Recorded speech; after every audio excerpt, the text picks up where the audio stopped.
안녕하세요. 오디오 갤러리 성북 본점 점장 김현근입니다. 오늘은 청담에 위치한 골드문트 플래그십 스토어에서 이종학 평론가님 모셨습니다. 안녕하세요, 평론가님. 네, 반갑습니다. 이 공간은 과거 여러 번 왔다가 오랜만에 다시 오니까 즐겁고요. 또 특히 지구상에서 진짜 보기 힘든 물건, 이 제품이 아폴로그 애니버서리가 있으니까 제가 이제 들어왔을 때도 좀 들어보고 했는데 정말 가슴이 벅차죠. 한국에는 골드문트 팬들이 참 많습니다. 네. 평론가님께 생각하시기에 특별한 이유가 있다면 뭘까요? 여러 가지 사실 이유가 있다고 봐요.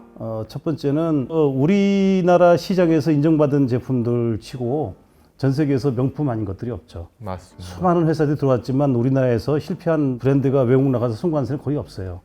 그 정도로 우리나라 애호가들이 수준이 높은데 그 욕구나 니드를 채워줬기 때문에 오랜 시간 사랑받지 않나. 또 개인적으로 들어보면은 클래식 들을 때도 그렇고 최근에는 이제 락이나 재즈도 들어보면은 오디오 음의 재생이라는 차원에서는 거의 극한에 다다른 그런 기술을 보여주죠. 그래서 항상 경탄합니다. 네.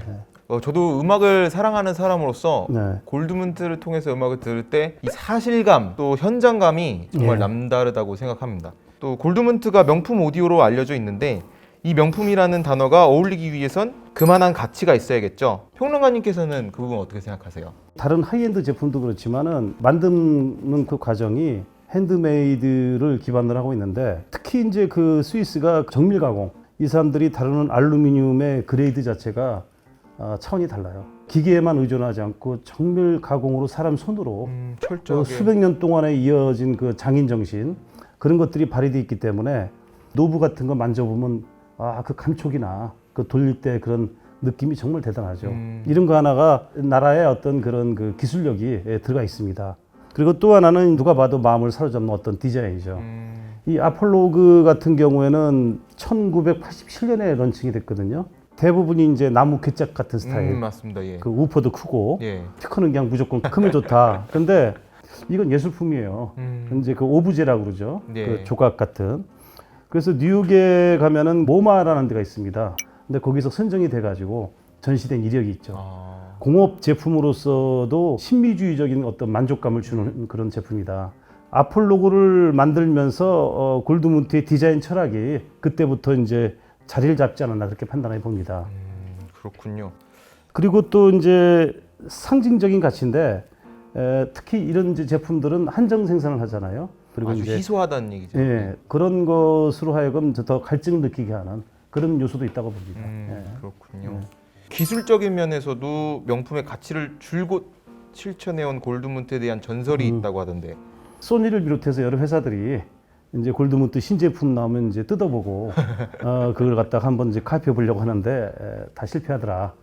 왜냐하면 골드문트는 제품 설계라든가 소재라든가 그런 것도 대단하지만 마무리나 가공까지도 다 음에 영향을 준다고 생각하니까 그런 것이 분명히 느껴져요. 정말 수많은 메이커한테 영향을 준 회사거든요, 골드문트가. 사실 이제 골드문트가 전 세계적으로 이제 주목을 받은 거는 90년대부터 쭉 시작이 되는데 아마 지금 앰프를 만드는 전 세계 많은 사람들 중에 골드문트 영향을 받지 않은 사람은 없을 겁니다. 그러니까 단순히 기술력이 좋다, 아니면은 디자인이 뭐 멋있다, 또 뭐 희소성이 있다 그런 것도 중요하지만은 골드문트는 이제 어떻게 보면은 제품 하나만 보는 것이 아니라 오디오라든가 전체적인 시장의 상황을 미리 내다보는 거죠. 뭐 앞으로 5년 후, 10년 후, 20년 후에 어떻게 전개될 것인가. 그 기술을 미리 확보합니다. 사실 앰프 같은 경우에도 대부분은 이제 20에서 20kHz 정도의 사양으로 많이 만들죠. 네네. 그래도 충분해요. 근데 골드문트는 그렇게 생각하지 않아요. 0.1Hz부터 3MHz. 들을 수 없는 영역까지. 예를 들어 우리가 가창 주파수 대역이 한 이 정도 사이즈다. 예. 그럼 골드문트는 이 전체 벽 사이즈를 커버하는 거죠. 그러니까 이게 우리 귀에 들어왔을 때는 당연히 스펙적으로도 위에서 완전히 다를 수밖에 없네요. 단순히 비싸기만 해서 골드문트가 명품이라는 게 아니라 정말 오디오와 사운드에 있어서는 압도적인 기술력과 퀄리티를 선보이는 브랜드이기 때문에 명품이란 단어가 어울린다는 말씀이신 거죠? 그러니까 명품 브랜드들은 디테일하고 그 기술을 개발하기 위해서 투자한 수많은 R&D 비용들, 그다음에 장인들이 밤을 새 가지고 회의하고 손을 댄 부분들, 그렇게 눈에 보이지 않는 가치들이 일단 어마어마하게 있습니다. 그러니까 그 넘버원이 되는 거죠. 저도 이런 골드문트를 직접 집에 세팅하는 게 제 꿈이자 또 목표입니다. 저도 그렇습니다. 평론가님께서 또 예전에 골드문트 대표 미셸 레바숑을 직접 인터뷰를 하신 걸로 알고 있습니다. 이분은 이제 제가 오디오 평론 초창기 때부터 이렇게 만나서 그때는 어마어마한 산이었죠. 두 분을 계속 만나면서 이제 저도 이제 성장하면서 단순히 오디오뿐 아니라 브랜드를 성장시키고 또 정상의 위치를 계속 유지시키는 그런 어떤 전략이라든가 정말 배울 점이 많은 분입니다. 오디오뿐 아니라. 골드문트 하면 평론가님이 제일 먼저 떠오르는 건 어떤 거세요? 너무나 많은 기술이 있죠. 우선 골드문트는 아날로그 시대, 그러니까 80년대, 90년대 이미 정점에 달했거든요. 아날로그 기술로. 그래서 원래는 앰프가 주력이었는데 현재는 스피커에다가 이제 앰프랑 네. 그다음 DAC랑 DSP를 다 같이 넣어가지고 이런 하나의 시스템으로 이제 그 제안하거든요. 스피커 시스템 그걸 통해서 골드문트가 추구하는 세계 그 기술들이 사실 총 집약된 게 이거란 말이에요. 근데 우리 애호가들은 이제 지나치게 앰프에만 시선이 가 있는데 아날로그 시절에 골드문트가 제청했던 것은 사실 스피드입니다. 스피드. 그리고 광대역. 그 다음에 메카니컬 그라운딩이라고 해가지고 진동이라고 하는 부분은 앰프나 소스기에도 중요하다는 거죠. 그 다음에 이제 뭐가 있냐면 또 서멀 그라운딩이라는 기술이 있어요. 이것은 열에 의해서 이제 발생되는 왜곡. 그것까지도 이미 연구를 다 끝냈죠.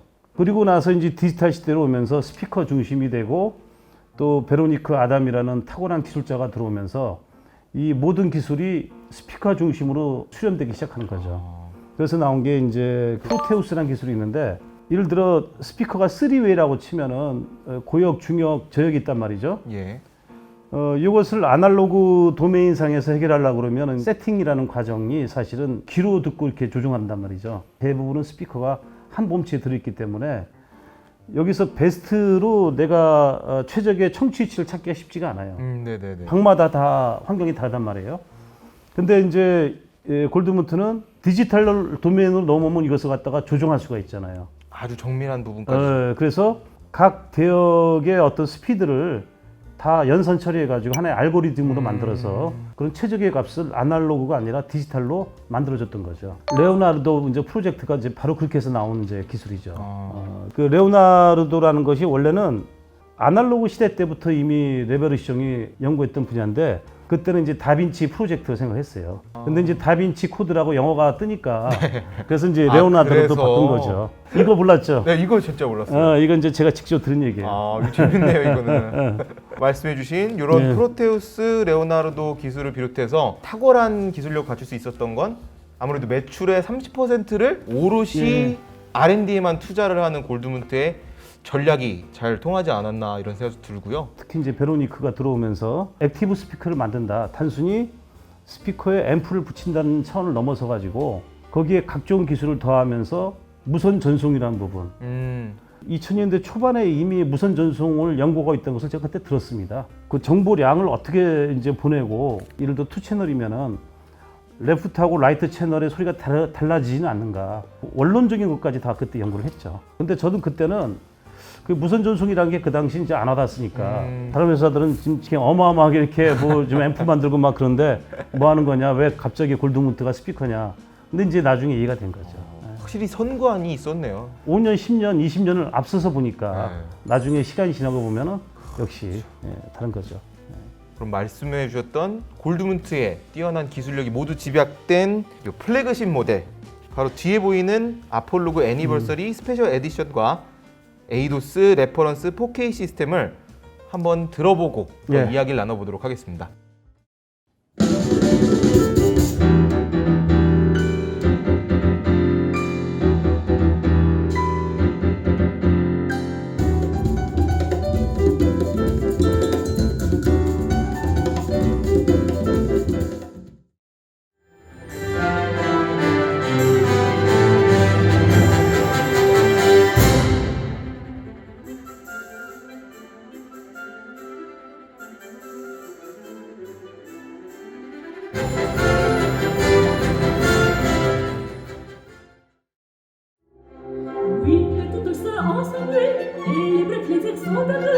pour tenir compagnie, je mènerai mon amour.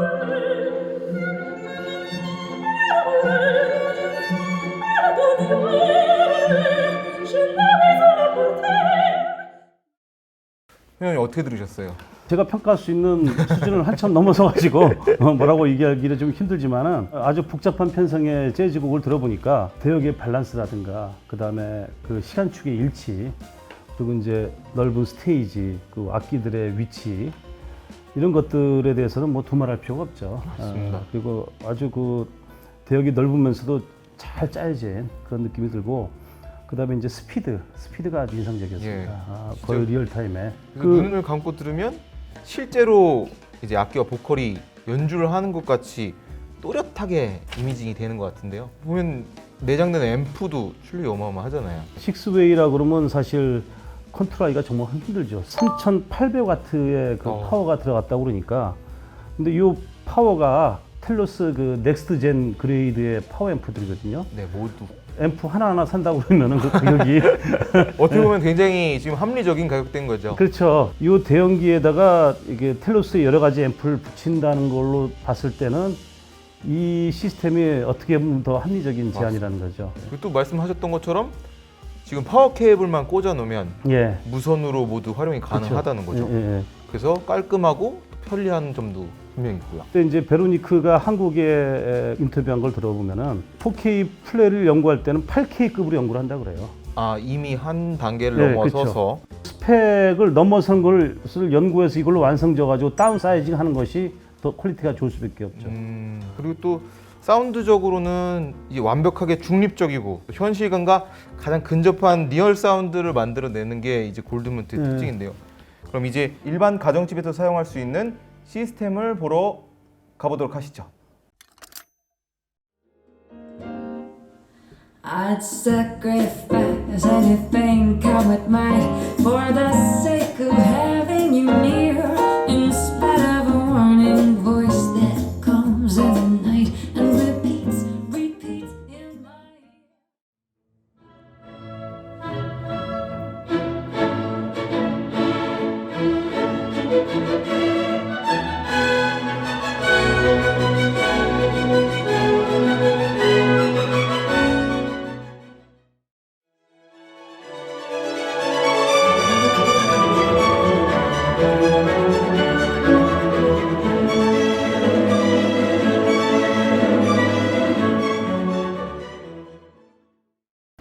뒤에 있는 제품은 사마디 시스템입니다. 평론가님께서는 앞서 들었던 아폴로그에 비해 이 사마디 시스템에 대한 차별점이 있다면 무엇이 있을까요? 아폴로그는 워낙 상징적인 제품이고 또 이제 공간이라든가 여러 가지가 받쳐줘야 되는데 네네. 사마디는 우리나라에서 조금 평수가 큰 아파트 같은 경우에도 충분히 가정집에서도 사용할 충분히 만한. 들어가고 제가 인상적이었던 거는 드럼 같은 경우에도 그 북 사이즈가 다르다는 것도 느낄 수 있었고 그 다음에 잔향이라든가 질감 같은 거 사실 제가 그 낮술을 마시지는 않는데 근데 아까 음악을 들을 때 와인 생각이 간절해졌습니다. 아주 재밌게 들었고 내 자신도 럭셔리해진 그런 느낌을 주죠. 그런 브랜드입니다.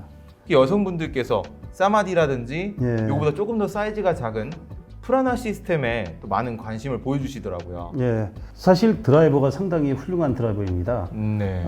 이제 미드레인지하고 우퍼 쪽은 그 스카닝이라고 해서 어떻게 보면 이제 악마의 드라이버다라고 할 수 있을 정도로 왜 그러죠? 질감이나 그 밀도감, 저역의 에너지 같은 게 무시무시하게 쏟아지기도 하는데 잘못 다루면은 소리가 좀 이상하게 되거든요. 여기서는 드라이버의 장점을 정말 잘 뽑은 것 같아요. 그 다음에 이제 트위터 스캔스피, 소프트돔, 요거는 이제 상당히 음악성이 높은 트위터입니다. 모나지 않고 네네. 특히 그 장르 가리지 않으면서 상당히 아날로그적으로 다가옵니다. 또 대역도 사실 엄청나요. 22Hz부터 25kHz까지 가니까 거의 뭐 대형기라고 봐야죠. 사이즈는 이제 중형급 정도로 보이지만 실제로는 대형기라고 봐야 됩니다. 그리고 이제 이런 액티브 방식의 가장 큰 장점은 뭐냐면 크로스오버라고 하죠. 고역, 중역, 저역을 분배를 해주는데 그 네트워크의 간섭을 피할 수 있죠. 드라이버 하나당 하나의 파워 앰프가 거의 직계 형식으로 가니까 예. 효율도 좋고 그다음 컨트롤하기가 좋죠. 파워앰프 직전에 바로 DAC를 통해서 아날로그로 바꿔주기 때문에 디지털 전송으로 스피커까지 오면은 스피커 안에서 모든 게 이루어지니까. 근데 그렇게 되면은 뭐 볼륨 같은 거에도 좀 영향을 미칠 것 같긴 하거든요. 여기는 이제 훌륭한 디지털 앰프가 있으니까 그 볼륨 단위 또 아주 훌륭하죠. 그래서 이번 가정에서 작은 볼륨으로 틀어놔도 그쵸. 충분히 음악성을 즐길 수 있을 만한. 그렇죠. 여기선 그 DAC 전환을 하지 않아요. 디지털 신호를 디지털로 토스만 하는 거죠. 아날로그 단위 가지고 있는 그 문제점을 최대한 그 억제한 솔루션이죠. 디자인도 상당히 멋있잖아요. 옆에서 보면 이렇게 Z 프레임이라고 그러는데 박스 휠 Z 프레임이 정말 기하학적으로도 멋지게 황금 비율의 어떤 형태로 디자인되어 있습니다. 그럼 뭐 외관이면 외관, 기술력이면 또 기술력. 골드문트 어떻게 보면은 뭐 흔한 말로 넘사벽이라고 말할 수 있을 것 같은데요. 그러면 이렇게 계속 딱딱한 의자에 앉아서 이야기하려니까 좀 불편하시죠? 예. 자리를 옮겨서 골드문트 플래그십 스토어에서 가장 스페셜한 공간으로 이동해 보실까요? 참고로 앞서 보신 아폴로그 애니버서리 스페셜 에디션 시스템, 그리고 지금 뒤에 보이는 사마디 시스템 이외에도 여기 골드문트 플래그십 스토어에서는 프라나, 로고스 사티아, 그리고 톨보이 형태의 로고스 타워까지 만나보실 수 있습니다.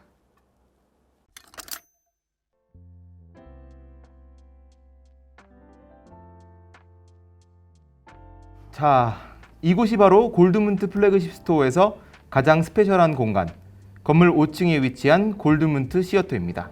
평론가님, 이제부터 편안하게 즐겨주시면 됩니다.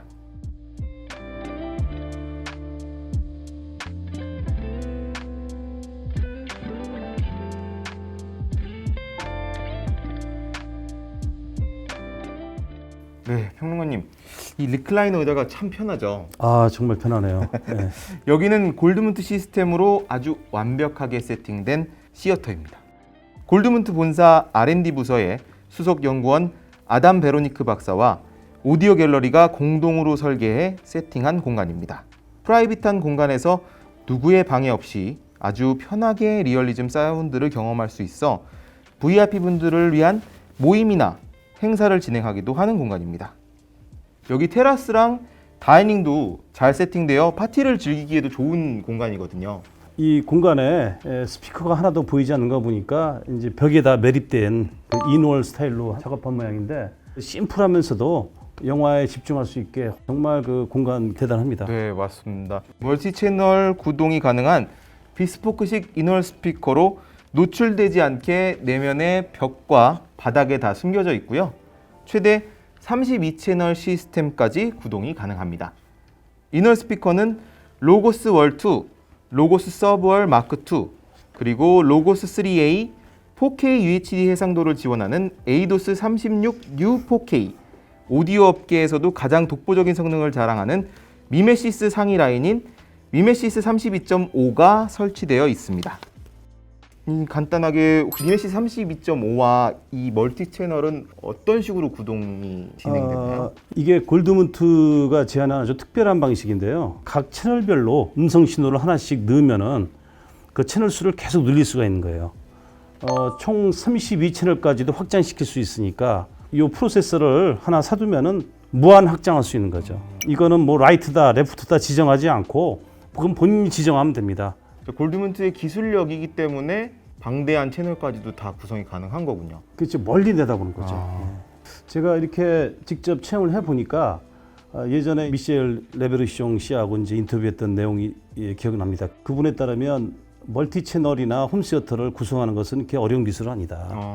그런데 이제 투 채널 오디오 클래스로 구현하려면은 이제부터는 장난이 아닌 거죠. 시간축 일치도 중요하지만은 포지션도 중요하거든요. 단순히 앞에서만 보는 것이 아니라 뒤에까지 연기해서 뒤에서도 포지션이 나오게. 그러니까 예를 들어 퀸의 보헤미안 랩소디를 듣는다 그러면 후디 머큐리가 옆에서 노래를 불러요. 네. 그 뒤에 밴드가 있고 내가 옆에 서 있는 거예요. 그런 현상까지 주거든요. 완전히 입체적인 거네요. 공연장에 들어가서 내가 가수가 되는 거지. 이제 그런 시대로 넘어갔기 때문에 이 세계가 사실 엘도라도 세계죠. 오히려 지금부터가 진짜 시작이다 이렇게 봐도 됩니다. 그리고 골드문트뿐만 아니라 프로젝터와 스크린도 오디오 갤러리에서 수입하는 제품입니다. 심2 사이의 프로젝터는 헐리우드 기술력을 그대로 옮겨와 최대 6000안시까지 구현하고 앞에 보이시는 225인치 스크린은 SI사의 초대형 첨단 스크린인데요. 고객 맞춤이 가능한 스크린으로 다른 주변 빛은 모두 차단하고 오로지 프로젝터에서 쏘는 빛만 반사하도록 개발되어 있어 더욱 명료하고 높은 해상도의 영상을 체험할 수 있습니다. 원래 여기서 이제 기본적으로 제시하는 사항은 뭐냐면 최소한 150인치, 150인치가 돼야 다 이제 정보를 표현한다는 거예요. 그런 면에서는 저는 이제 프로젝터가 더 영상이 자연스럽고 그 다음에 이제 확장시켜도 무리가 없다. 요즘 또 이제 아주 재밌는 추세는 뭐냐면 대규모 이제 주택 단지나 콘도나 그런 거 짓죠. 공동 시설에다가 프라이빗 시네마로 또 만들기도 합니다. 그런데도 이제 골드문트가 투입되면 아주 좋을 것 같아요. 그렇죠. 아주 좋은 공간이 될 것 같습니다. 골드문트 청담 플래그십 스토어를 다 둘러보셨는데요. 골드문트는 그럼 어떤 분들에게 추천드리고 싶으신가요? 골드문트란 브랜드를 자기가 이제 즐기려고 하면은 다양한 옵션이 있는 것 같아요. 그 중에 이제 이런 이제 최상급 라인들은 전 세계적인 스타나 운동선수나 뭐 CEO들이 많이 쓰고 있으니까 아주 럭셔리한 인테리어와 시설을 즐기려면은 충분히 여기서 청담에서 지원이 가능할 것 같습니다. 맞습니다. 고민 없이 아주 좋은 세팅의 소리를 들으실 수 있을 것 같은데요. 오늘 평론가님 좋은 말씀 감사드리고요. 다음에 또 다른 공간에서 인사드리도록 하겠습니다. 마지막으로 구독, 좋아요, 알림 설정, 댓글까지 부탁드리겠습니다. 감사합니다. 감사합니다.